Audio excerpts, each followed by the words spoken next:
Hey, it's Marie Forleo, and you are watching Marie TV, the place to be to create a business and life you love. And this whole shindig is Q&A Tuesday.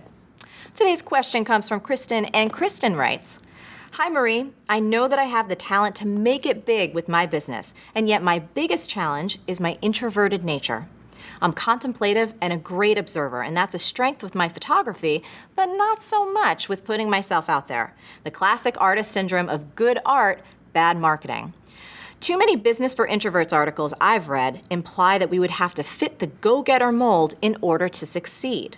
I find it hard to believe that I have to change my nature so fundamentally. Are there ways to work the room that don't drain the life out of us introverts? Thanks again, Marie. You are creating exactly what your gifts and talents are made for. Kristen, this is a question that we hear over and over again, so you are so not alone. We get tons of emails about it, and I hear it all the time in B School. So to answer that question today, I have the world's best expert to help me A this Q. Susan Cain is the author of the award-winning New York Times bestseller, Quiet, The Power of Introverts in a World That Can't Stop Talking, which is being translated into over 30 languages and was named the #1 book of the year by Fast Company. Quiet was the subject of a Time magazine cover story, and her writing has appeared in the New York Times, The Atlantic, The Wall Street Journal, and many others. Her record-smashing TED Talk has been viewed over 5 million times and was named by Bill Gates as one of his all-time favorites. She's an honors graduate of Princeton and Harvard Law School and lives in the Hudson River Valley with her husband and 2 sons. Susan, thank you so much for being here on Marie TV. It is such an honor to have you here on the show. Thank you so much for having me. I love your show. So the first thing I want to talk about, and this is probably something that not a lot of people know, but you and I discussed when we talked on the phone, is that I actually have a lot of introverted qualities. And that's why I was so excited to talk to you today. I mean, most people don't realize it, but even though I do this, it's like when I travel or go speak at a seminar or do anything, I need a lot of downtime when I come home. And even in my personal life, I actually prefer very small, intimate get-togethers, like 2 or 3 or maybe 4 people versus big parties. And I know you were quite shocked to hear that. It's so funny because I was shocked when you first told me, and this was in a phone conversation that we had, and then I hung up the phone and I was like, why were you so surprised for? Because people tell me this all the time. I find the most unlikely people tell me that either they're introverts or just that they're extroverts who feel like they wish they could have more downtime than our amped up society gives anybody. Yeah. And I know, especially people who are in the media the way you are, media is filled with introverts. Right. So I sat on a panel recently and it was like, there's Candace Bergen, George Stephanopoulos, I'm trying to remember who the other people were, but it was all these people who are really out there in their daily lives. Right. They all said they're complete introverts. Really? Yeah. And I think that's one of the interesting things because I just think so many introverts learn from a very early age to act more extroverted than they really are. Yeah. So if you really are a dyed-in-the-wool introvert, you go around thinking that you are the only one who has these needs, these needs to get away sometimes. Right. And that there's something wrong with you for having them. And you don't realize that half the population feels the exact same way. That's amazing. And, your work is reaching millions, and it's so important. And I think one of the things that struck me most about you, and it gave me chills when I read it, is that you really see this like a civil rights movement in its own way. Tell us more about that. Yeah, I really do. I believe that introverts today are more or less where women were around the 1950s or 1960s, say. So you have this group that makes up probably a half the population. I mean, the studies say that it's anywhere from a half to a third of the population. Sorry, a third to a half is introverted, probably a half. Okay, so that's half the population who is feeling discounted because of this trait that goes to the core of who they are. And just the way we were with the women's movement in the 1950s or 1960s, we're at the start of this big, profound consciousness raising in terms of getting people to notice that there is this bias towards extroversion. Right. And the other thing that's great about the analogy is men are great, right? Sexism is a problem. Men are great. Yeah. So same thing here. Extroverts are wonderful. The Yes. problem is only that we have this bias that tells everyone that they have to be an extrovert, whether they are or not. Right. So we're at the start of this big consciousness raising, but I believe in the next decades to come, we're going to start seeing real, impactful, concrete changes, in the way our schools are run, and the way our businesses are run, and in the way people think about themselves in their psyches. Yeah. And what I love about you, too, is that you wrote this book, you're doing this work, and you had shared with me that you had a real fear of public speaking and putting yourself out there. Tell us about that. Yes. Okay. So really, of all the people you have met in your entire life, you've never met anybody as terrified as I once was of public speaking. Like, that's the only way I can think of to describe it.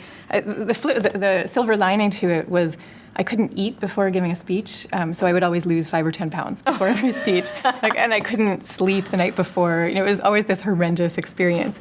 But what happened for me was that my book was coming out. This was in 2012. And I really deeply, passionately cared about what I was saying in the book. And I knew that to be able to promote it, I was going to have to give talks. So I embarked on what I called my year of speaking dangerously, where I practiced public speaking every chance that I could.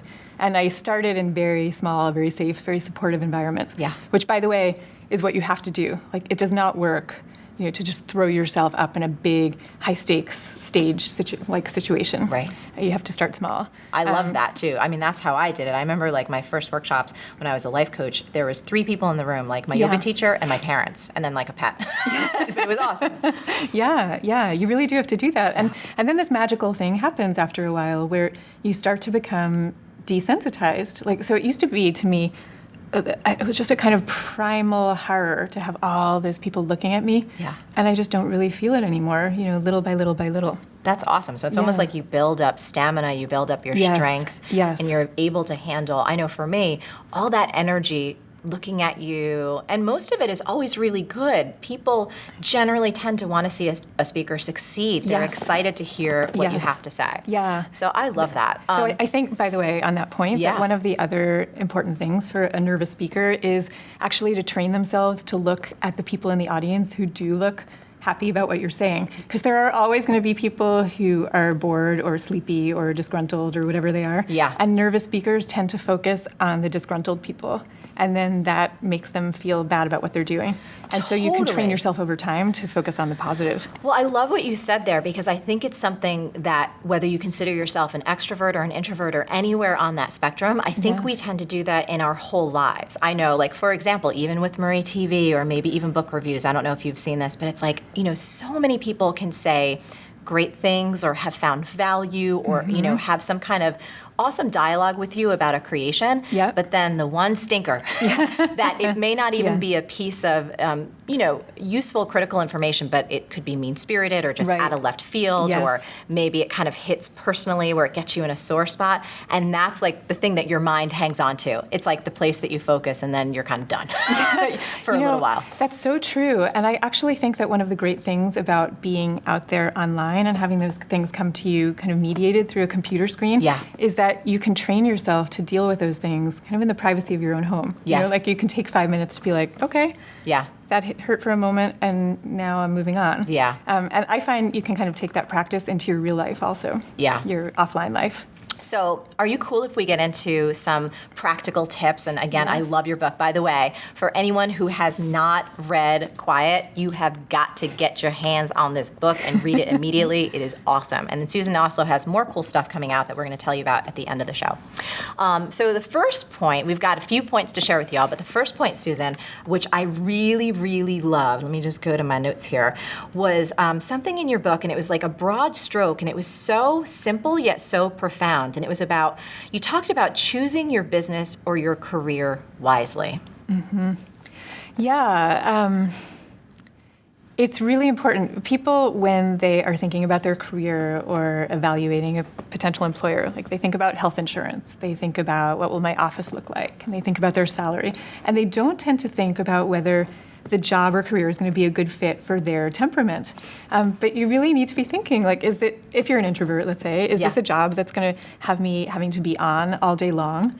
Or is it someplace where the things that I love to do, in the case, could be photography, or it could be the sitting and thinking deeply and strategizing, could be anything. But you need to make sure that you are choosing a line of work that fits you. Yes.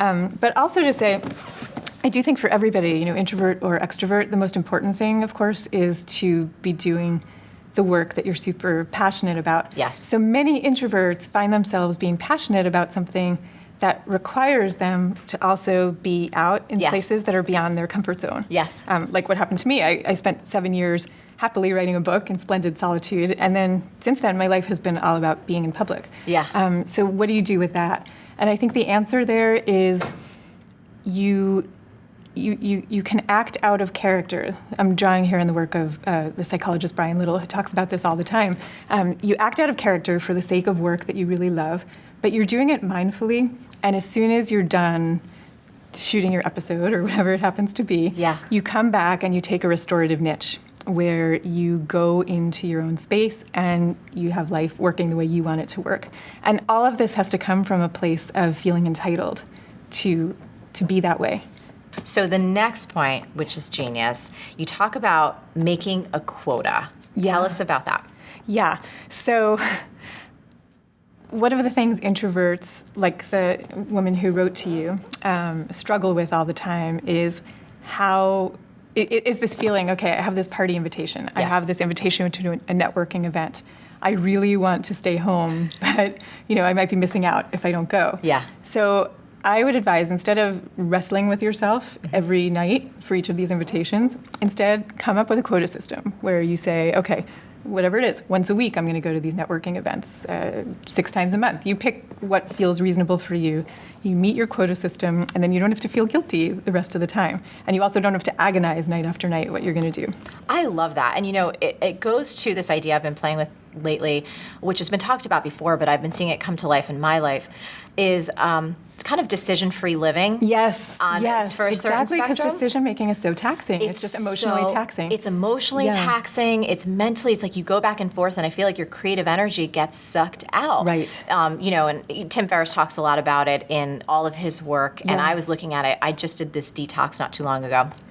And basically, it was regimented when I was eating, what I was eating, and I was like, this is the best thing ever, Yeah, because I'm you don't not have to think about it. questioning. It's Yes. like I know what I'm doing, and then all of my creative energy can then be devoted to the things that, for me, really matter. Right, Yeah. So right. making a quota, genius.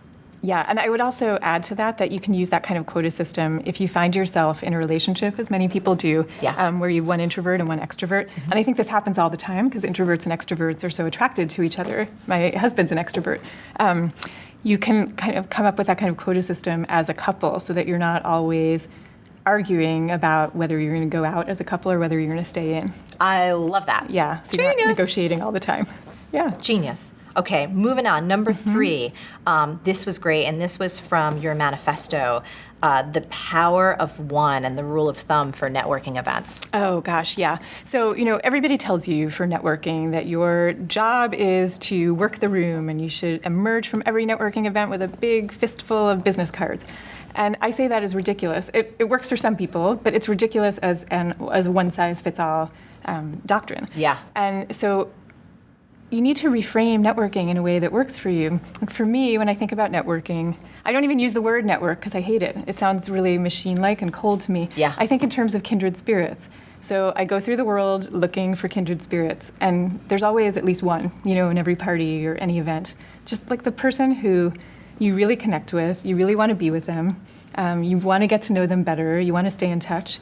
And usually, at any event, there's maybe one such person who you Yeah. have that kind of chemistry with, and that's fine. Like once you've met that one person, great. You go through life that way, and now you've got this gigantic collection of kindred spirits, and I just find that a much more humane way to live and also a more effective one. Yeah, I mean, I have to say I feel the same way. I was telling you kind of off camera, Yeah, Josh and I yeah. go to a lot of social events, and sometimes they're movie premieres, sometimes it's a big seminar or a big event, Yeah. and I always find myself going like, where's one person? You know what I Yeah, mean? And yeah, let me I just do. find one person I can have a great conversation with, and that makes me just feel more connected in my Yes. heart. And it also takes the pressure off, takes the pressure off of me thinking I'm a bad networker. Right, Yeah. right, yeah. And I'm really glad you said that because really the underlying theme to everything that we're talking about today is take the pressure off. All of these ideas, I'm a bad networker, I'm not social enough, all of these things, these are ideas that are imposed on us culturally, and we Yes. don't have to own them. We can reframe it all. Love it. So point number 4 was about the power of partnerships. So tell us about that. Yeah. Well, I was thinking about this when I was listening to the Q&A that came in. Yeah. Because I believe that most business owners are best suited finding a partner who is their temperamental complement. So an introvert looks for an extrovert and vice versa. And also just in terms of skill sets, like if you're the ideas person, you might need a really grounded finance person. Yep. And I can tell you, I'm doing this now. I'm building out a Quiet Revolution organization to help, to develop tools for individuals and companies and schools who want to help introverts draw on their own natural strengths instead of turning them into extroverts. And I have a partner in this venture, and his name is Paul Shabetta. He's an old friend of mine, and he's a total extrovert to my introvert, and it makes life so much easier, because I go on doing the things that I like to do, writing and speaking and connecting, and he's the one who just very naturally kind of picks up the phone to strike up a deal with someone. Things that I could do, but I would have to push myself really hard to make them happen. Right. And for him, it's really easy. So, why would you struggle like that instead of just having each person be in the domain that they feel strongest with? Yeah, and even if, because I can hear some of our audience going, but I can't find a partner. I think even what you're saying is surrounding yourself with people, even if they're not quote unquote like an official business partner. Yeah. It might be someone you work with regularly, or someone you work with on your team, or that you create somewhat of a support system around yourself where everyone's leveraging their strengths and honoring their own temperament. Exactly. And that's where I go back to the kindred spirit thing again, because if you collect that network of kindred spirits, then you're going to find those partners just naturally. I love it. It's so beautiful. So the final point, and I know this is my language, this is not necessarily your language, so everybody, this is not Susan Cain's not doing some ghetto stuff like I always do, but I called it, when it's time to fly, don't deny.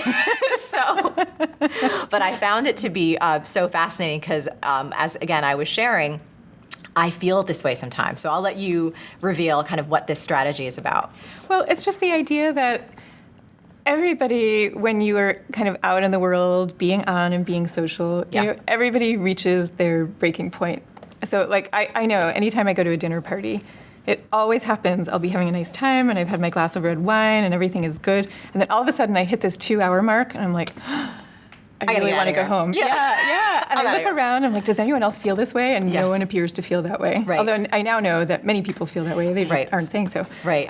So I think if you can train yourself in kind of graceful ways to extricate from those situations. And I have a friend who does this beautifully. She's an introvert, and she never says no, really, to any invitation. She always shows up, and she always leaves really early. And you know what? It's okay.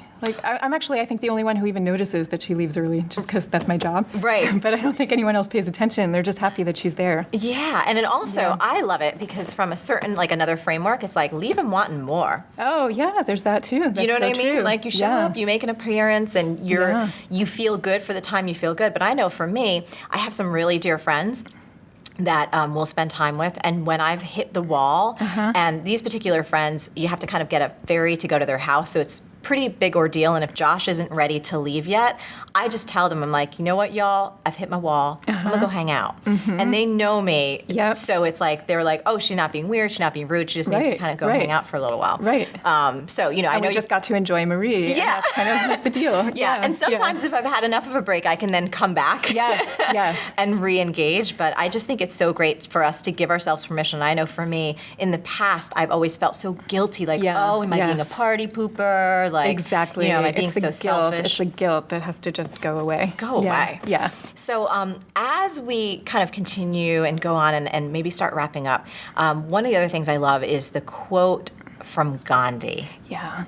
Do you want to share that? Yeah, the quote from Gandhi. This is, to me, my motivating cry in life in general. He says, in a gentle way, you can shake the world. And I actually, by the way, thought of calling my book Shake the World Gently. Really? Yeah, which I still love that idea, but my editor said it sounded like a memoir of growing up in the African savannah. So we didn't go with that in the end. But I love it. And, Gandhi really lived that way. Yeah. And he was, by the way, incredibly shy and quiet and introverted. So much so, when he was a kid growing up in school, he used to apparently run home from class every day as soon as class was over because he didn't want to socialize with his classmates afterwards. And he remained shy his whole life, but he did what he needed to do. And he talks about it in his autobiography, that his shyness was his greatest source of strength. And And I think many quieter and shyer people need to get in touch with that, because once you start realizing that your shyness or your quiet is connected also to sensitivity and powers of observation and all kinds of other powers that you probably value about yourself, you start reframing the way you think about it. So beautiful. I love this conversation. So I know you have some really exciting projects coming up, and for everybody, we're going to put links to everything below, so no worries, but do you want to share a little bit about what you're creating next? Yeah, sure.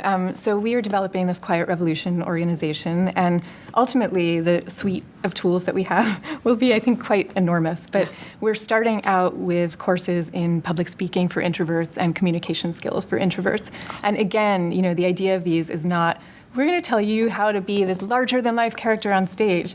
Instead, we're going to be helping people to be themselves on stage and make that really work. I love it. Susan, thank you so much for being here today. I wanted to do this episode and I wanted to have this conversation with you for so long, and I'm so grateful that you took the time out to come to be with us today. Thank you so much. I'm so honored to be here. So thank you for inviting me. Awesome. Susan and I have a challenge for you. So if you're up for it, so the first thing is, if you consider yourself an introvert, which of the strategies that we shared today resonates most for you and why? And now, if you don't consider yourself an introvert, perhaps you have someone in your life who is. Maybe it's a family member or a colleague. And what today really resonated for you, and how can you perhaps approach the people that you love in a more loving and powerful way? We would love to hear about it in the comments below. If you liked this video, like it, subscribe, and share it with your friends. And if you want even more great resources to create a business and life that you love, plus some personal insights from me that I only talk about in email, get your buns over to marieforleo.com and sign up for email updates. Stay on your game and keep going for your dreams, because the world does need that special gift that only you have. Thank you so much for watching, and we'll catch you next time on Marie TV. B-School is coming up. Want in? For more info and free training, go to joinbschool.com. Hey! Everyone knows I'm a greasy Italian. This is not news to anybody. Bam! Can I just do this? Can we do this right now? Yeah. Oh, it's so friggin' good. I can't take it. Okay.